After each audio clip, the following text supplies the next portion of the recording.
Hi everyone, I'm Kavita and I'm Assistant Professor of Zoology at Government First Grade College, Kerala, Mysuru. I hope all of you are doing well, and in today's session we are going to discuss something very interesting and very important one too, and I'm sure all of you will definitely get some good knowledge. But before that, let's watch some small video and enjoy. Okay, yeah, here is the video. One truly is the loneliest number. Ow! Ow! Hey! Ooh, these work great! Ow! Cool! Miss me, now you gotta kiss me! I'll get him.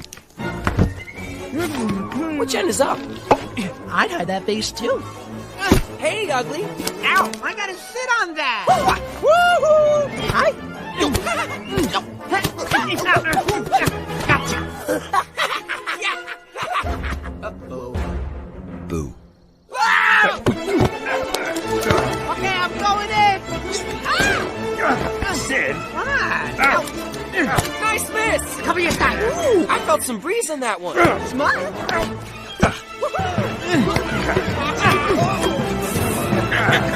Out of my way. Sid! Hello. Over here! Surrender? Never. Cool!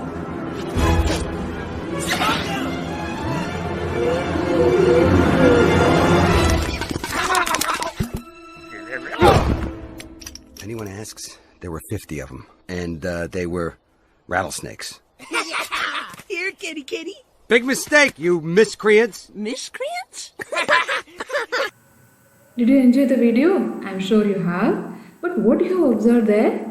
See, you saw a few animals in that video. There was Digo, the character name, and then there was a Seth, and there were two opossums, isn't it? So what they were doing, the opossums, even though they were very small, tiny, they were able to cheat Digo, isn't it? The Digo, the mightier one, as well as the Sith. No matter how much they try, they were unable to capture it. Why it happened? Because when Digo was trying to capture them through one hole, one burrow, those opossums were appearing in another burrow. The time Digo goes to that burrow, they are moving from there and they are appearing somewhere else, unpredictable one, isn't it? The movement of those opossums in this scene was totally unpredictable. Have you ever thought that these kind of conditions might also be seen in our case, in our body too, where a particular disease appears, a condition appears in one area, and then where the next two, which part of the body will be affected next is very difficult to predict or to get it treated. And is there any such disease? Definitely yes, and one of the most recently common disease what we see among population of different countries including India is cancer, and today's topic is about cancer, its types and causes as well as oncogenesis. Okay, so we are going to discuss about the cancer. Now let's see what is cancer first. See, this is a name given to any collection of diseases. That means saying that okay, this is cancer or that is cancer is a little difficult, but it is a for collection of related diseases because it is characterized by many multiple symptoms. Now basically, if I have to define cancer, what I can say, see, as you can see on the slide here, there are normal cells and there is a large mass of cell, isn't it? So this large mass of cell compared to the rest of the cells here, it is not so differentiated. It is undifferentiated one, and there is a continuous growth, and that is what cancer is. Cancer is an uncontrolled division of the cell. So there is no control over the division in case of cancerous condition. That means in a normal person there is always a control. So whenever there is kind of necessity of cell division starts, and then depending upon the necessities, there is definitely a full stop. That means the cell division stops. After whatever necessity was needed and whatever was needed that has been fulfilled, then the cell division stops. And this happens because of the cell cycle checkpoints. Okay, and not only that, if there is any kind of DNA damages that taking place at the time of cell division, they'll be repaired, they'll be corrected. So we have a correction mechanism.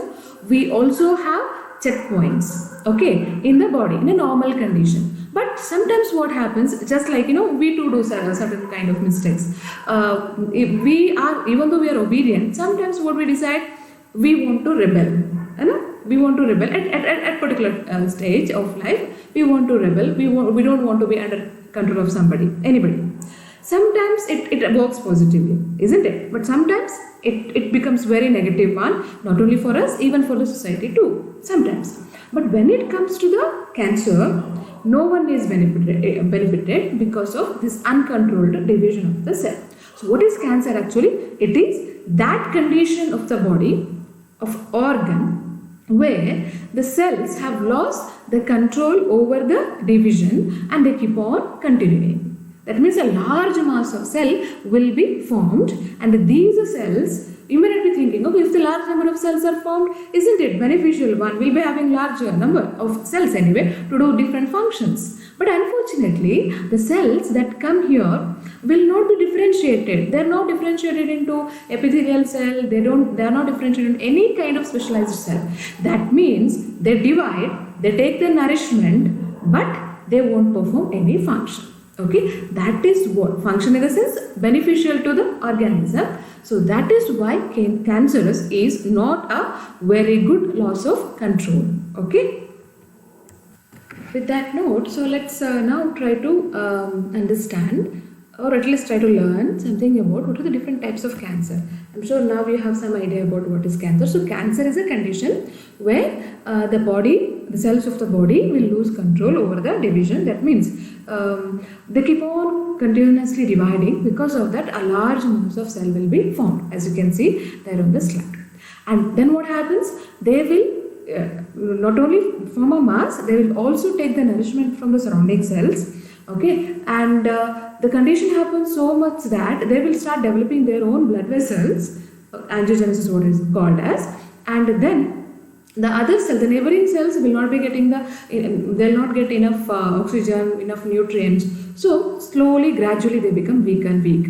So because of this, the organs become weak, the immune system becomes weak, and that means totally the body starts degrading. That's what happens when a person gets cancer. Now let's see what are the different types of cancers that usually occur in case of humans. Now, there are different types based on the type of cell that is affected. So there are, one is carcinoma, then sarcoma, leukemia, lymphoma, multiple myeloma and melanoma. So let's see one by one. First one is carcinoma. See, in our body, since you have already studied about the tissues, you are familiar that our body is covered by the cells called as epithelial cells. These are the cells that cover the whole body, externally as well as internally. Now, on the skin, there are cells. These are nothing but the epithelial cells. They are the covering cells. They are usually simple ones formed of one, sometimes multi-layered, depending upon where they are present. Okay. Now, if there is cancer of these kind of epithelial cells, that means if these kind of epithelial cells start losing control over the division and start developing into a huge mass, okay, or tumor, then it is called as a carcinoma. So remember, carcinoma is nothing but the cancer of the epithelial cells. So that means wherever these epithelial cells are present, there is a chance that a person can get cancer of that particular organ. And to tell you the truth, almost all our organs are formed of these epithelial cells. Either they are covered internally or they are covered externally.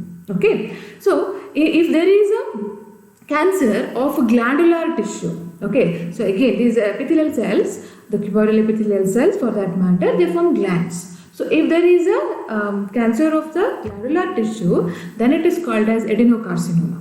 Okay, and in the outer layer of the skin, there are some, the skin is formed of multi-layered epithelial cells. There are a basal layer of cells. If the cancer happens in this basal layer of the cells, then it is called as basal cell carcinoma. Okay, and if it happens in the squamous layer of squamous means it is epithelium which is flattened. So if the cancer is of squamous cell, then it is called as squamous cell carcinoma, and it is also can be transitional cell carcinoma, where this epithelial cells, they undergo transition. So transition in the sense that they'll be of either multi-layered, two-layered, or they're of different types. So if there is such cancer, then that means if those cells are undergoing multiple divisions without any control, then you call it as a transition cell carcinoma. Okay, so here what you are seeing in our slide is a skin cancer. So you can see the mass here, mass of cells.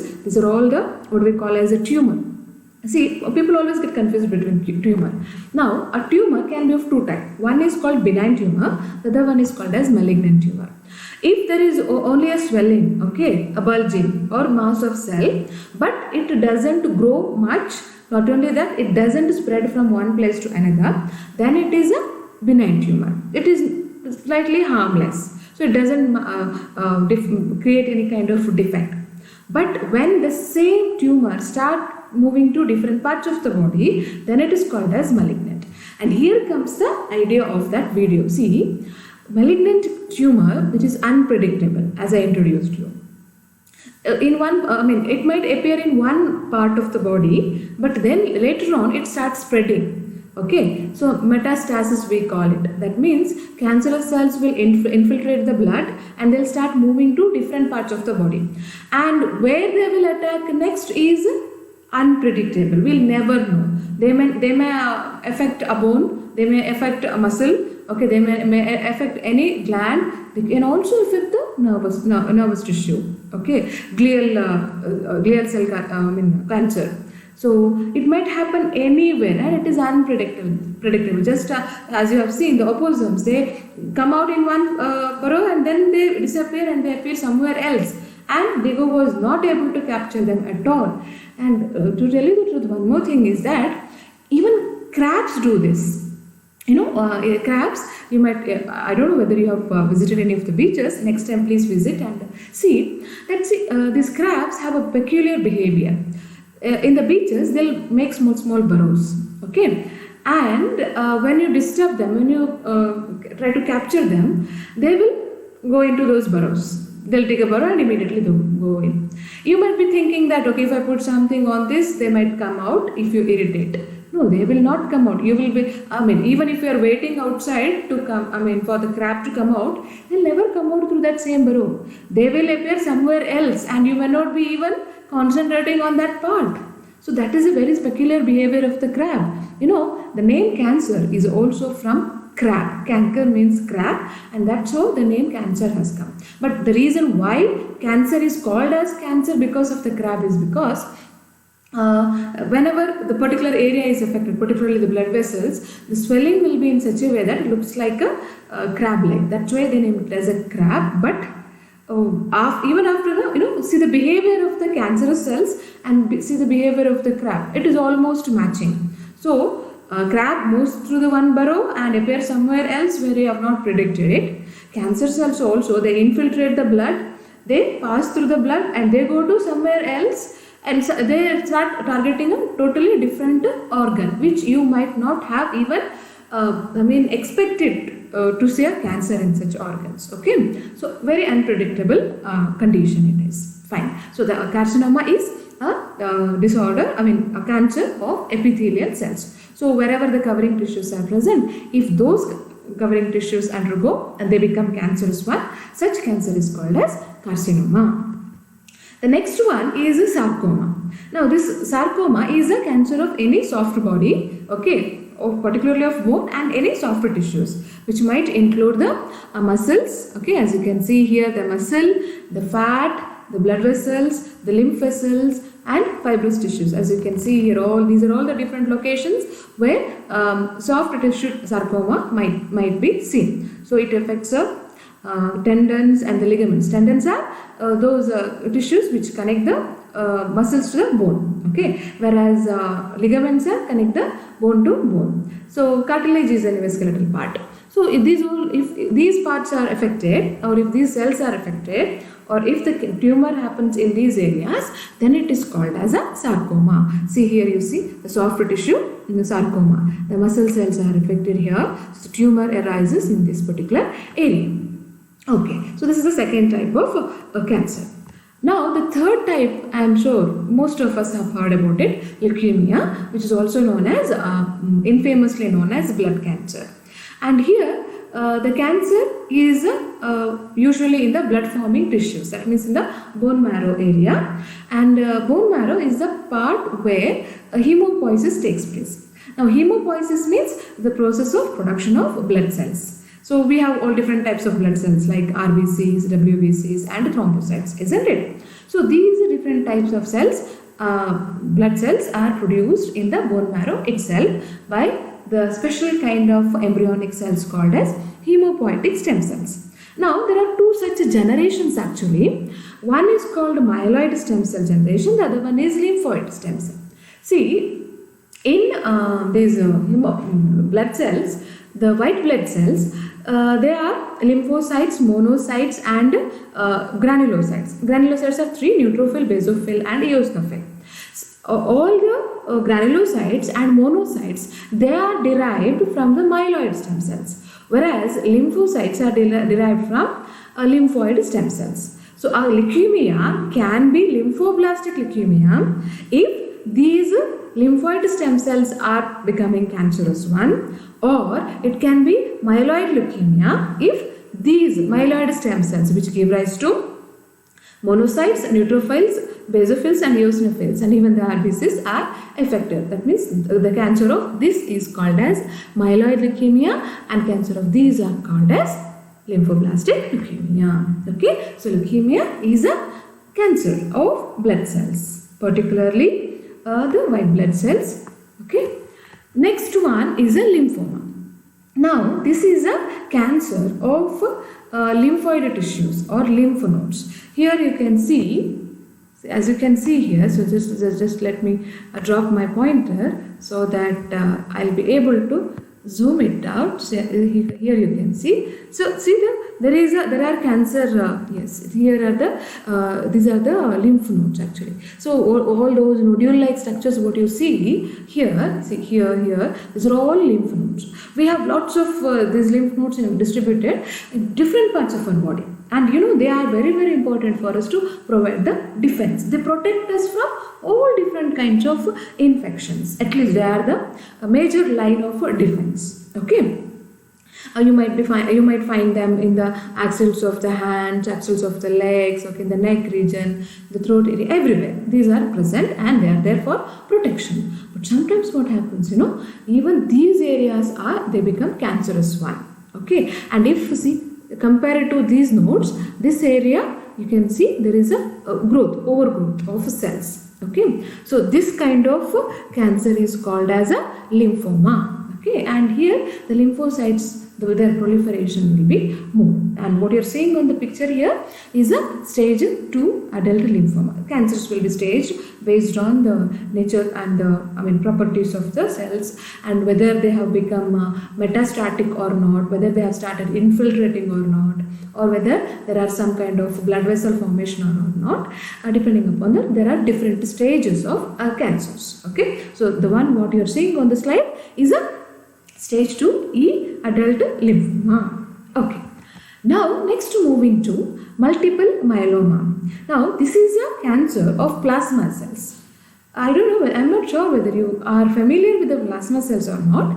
Now, these plasma cells are the cells that are produced when our body tries to fight against the diseases, particularly in case of acquired immune systems. Like there will be, see, when you are infected with some kind of viral infections, what happens in the beginning? For example, let me take an example of chickenpox. For example, you are infected with chickenpox.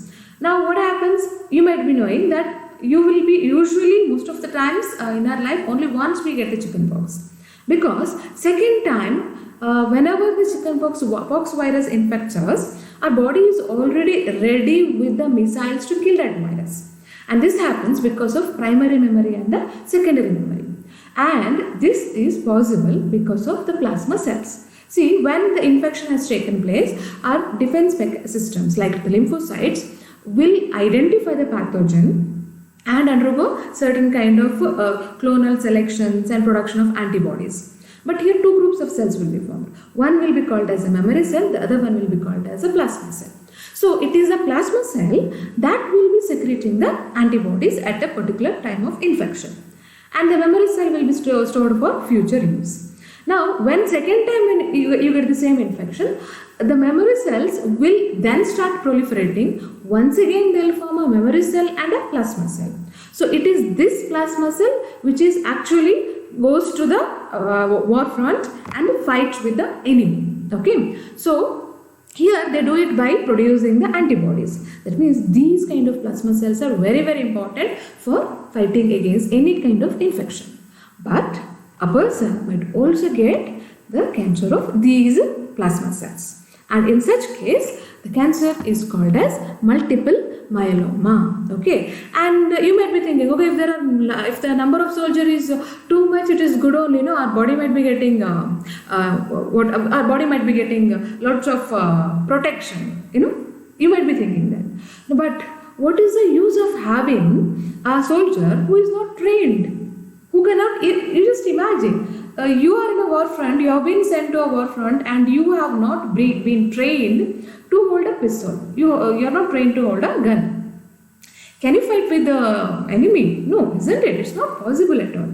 So that's what happens. See here, there are a large number of plasma cells. None of them are able to produce the antibodies. Even if they produce, they are not specific ones. So that means those antibodies are useless. It is like what we say in Kannada, Annake danda, bhumige bhara. That's kind of plasma cells. Okay, so that means this person who is suffering from multiple myeloma will be having a very weak immunity against any kind of disease. There will be other problems anyway. This is one of them.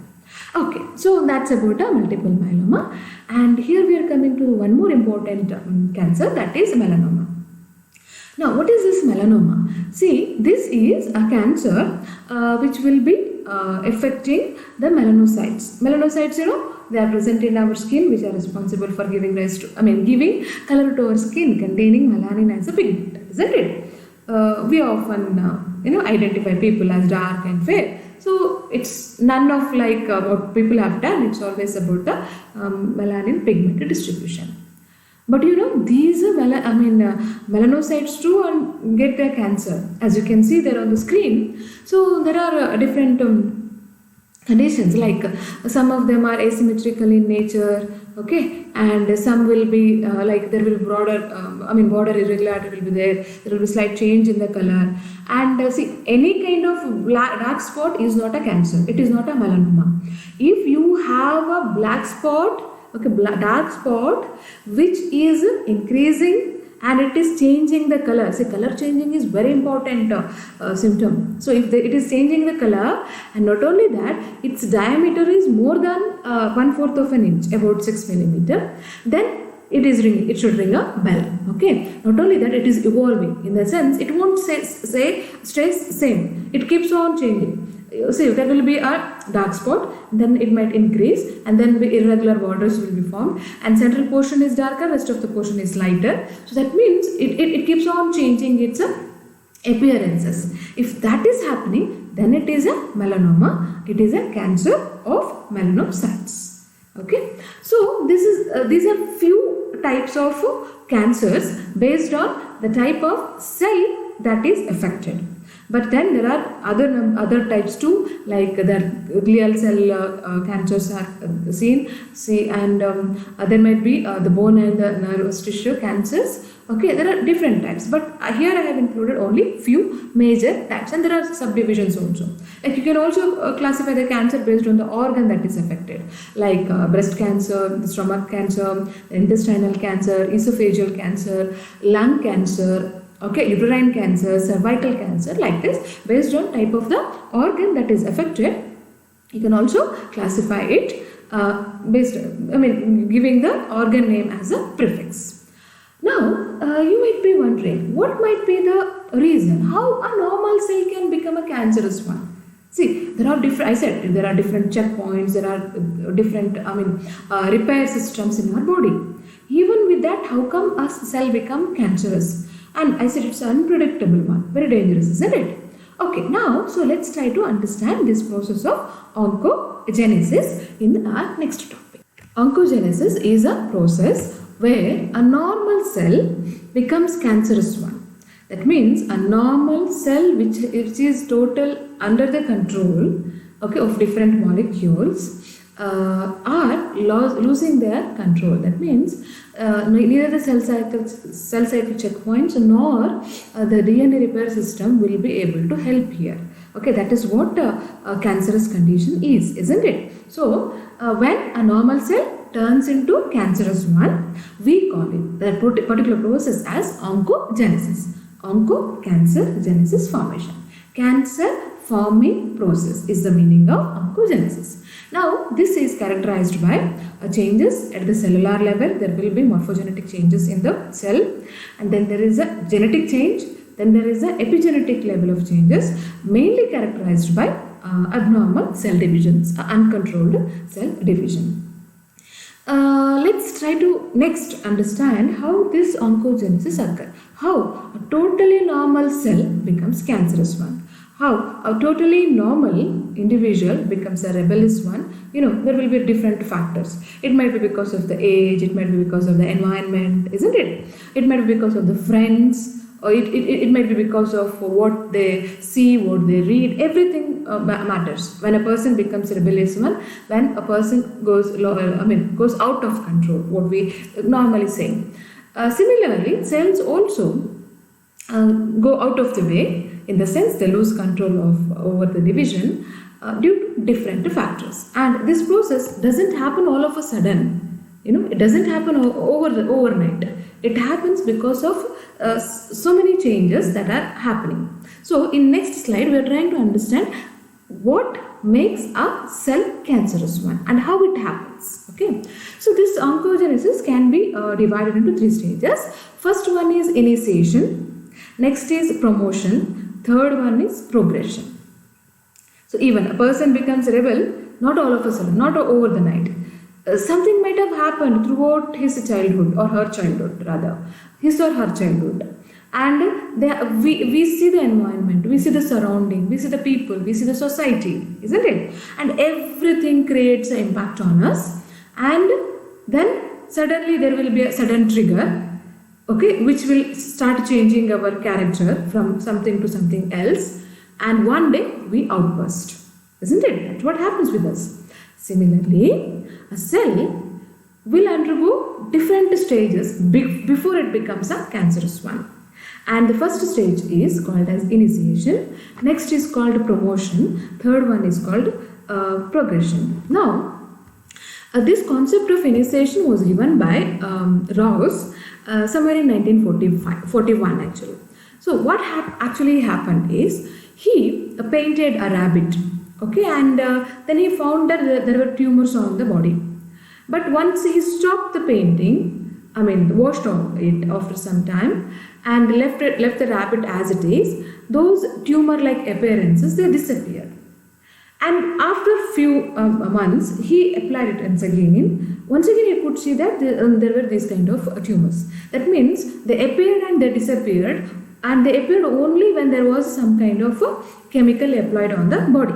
Okay, this is what is called as initiation. So this will be because of some genetic alterations, and it might be like mutation or transversion, transition, or small deletions in the DNA. Basically, cell becomes cancerous one due to certain changes in its DNA, and these changes might be sudden changes like mutations, okay, including transversions, transitions, or a small deletion of one nucleotide or two nucleotides. Okay, how it happens? It happens because of the chemicals, okay, because of the radiations, because of viruses, what we call as chemical carcinogens, physical carcinogens, and biological carcinogens. All of this will initiate the particular process of converting a normal cell into initiated cell.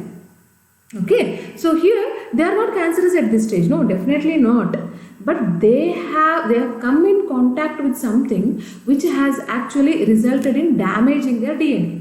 But in the beginning, what happens? The DNA repair system is still functioning, so it will repair those damaged DNA, make it a normal cell. This cycle continues for many months or many years. Particularly in humans, it goes for many years. So that means that transformation of a normal cell to cancerous cell has already begun. Okay, but it is not complete. So that means now what we say is a kidi hachi agide, but benki innu hatkondilla. That is the condition. So a small trigger has already been introduced. That means now any other kind of trigger, it is now ready to get transformed into cancer. At this stage, there won't be much symptoms appearing.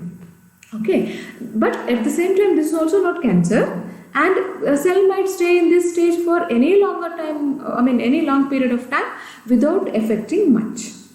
Then what happens? Next comes the promotion. See, already some chemicals have resulted in DNA damage. These damages are present. They have been repaired, but still some of them have been kept. But the person who is exposed to those chemicals or radiations or viruses will now start exposing himself to something called as promoters. Now what are those promoters? There are alcohols, okay, then there is a beef, the dietary fat, then there is estrogen hormone secreted by females, and then some irritations, even ultraviolet rays, some chemicals like dioxin and saccharin. All these might act as a promoters. So that means they may not be directly are carcinogens, but they can induce a cell to become cancerous one when already a cell is initiated because of other reasons, okay, which has undergone transversions, transitions, deletions, etc. So they are already they've almost reached the boiling point, but they have not yet started boiling. And now what you are going to do? You are going to increase the fire. How? By drinking alcohol, eating dietary fat, processed fat particularly, and some other chemicals which might trigger this. So these promoters, what they'll do, they will make a normal initiated cell into a pre-neoplastic one. That means still it is not cancerous. Here they'll make them to undergo divisions, but they won't become cancerous one. But at any point of time, they can become cancerous, they can become malignant one. So at this stage, it is only in the benign stage, okay, or what we call as a pre-neoplastic type. Here they won't spread to any other part of the body. They might stay in that promoted period for any longer period of time, just like in case of initiation. But if they are triggered one more time, then they become cancerous one. From pre-neoplastic to they become neoplastic type. Okay, and this is usually happens, this happens when in the third stage, when they are exposed to DNA damaging agents, any kind of DNA damaging agents. So if a person is exposed to radiation and if he is also alcoholic one, the chances of him getting cancer is more. The chances of oncogenesis in him is more. A person is the one who is exposed to physical radiations and he also eats tobacco, that means his chances of getting cancer is more. This is how it continues. And if we are eating lots of processed food and all, then we are all our cell might have already undergone, has started the initiation process because of all the processed food. Processed food includes all the junk foods.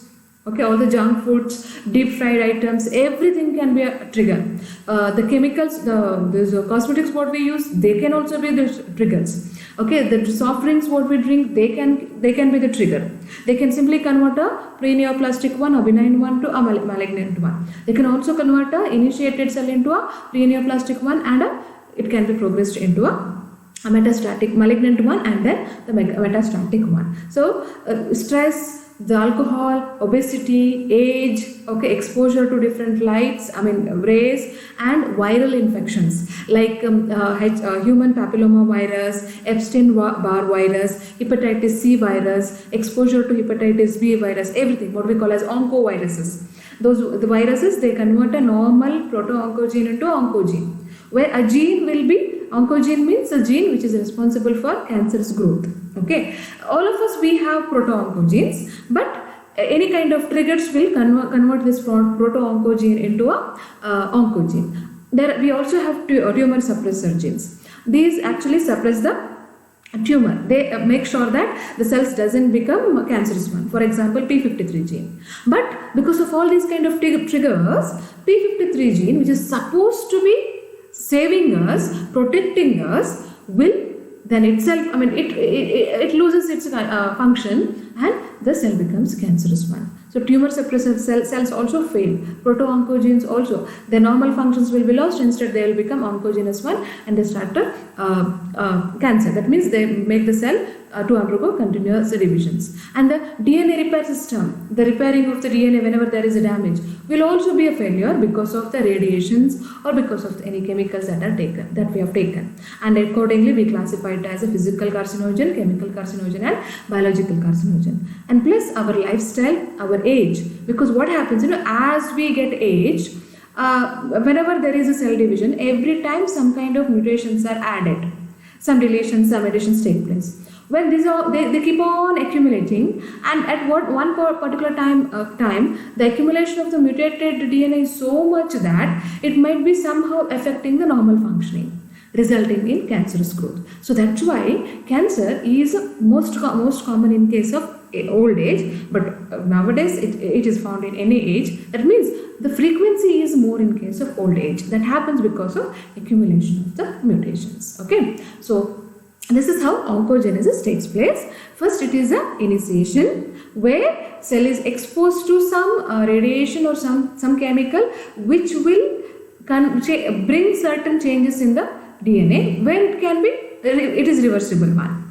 Okay, next one is a promotion where there is a clonal expansion. That means there was only one cell that was exposed, but now what happens? It will keep on dividing and forming new cells, and all the newly formed cells will be having this altered trait in them.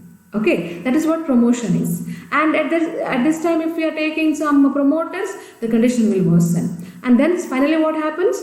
These pre-neoplastic cells will become neoplastic one, continuously uncontrolled division, forming a large mass, okay, and then which will also start moving to different other parts of the body, what we call as a metastasis or true cancer happens. Okay, so this is about the oncogenesis or cancerogenesis or tumorigenesis. Okay. This is all about my session today. In this class, we have seen what is cancer, what are the different types of cancer, and how oncogenesis occurs. Thank you.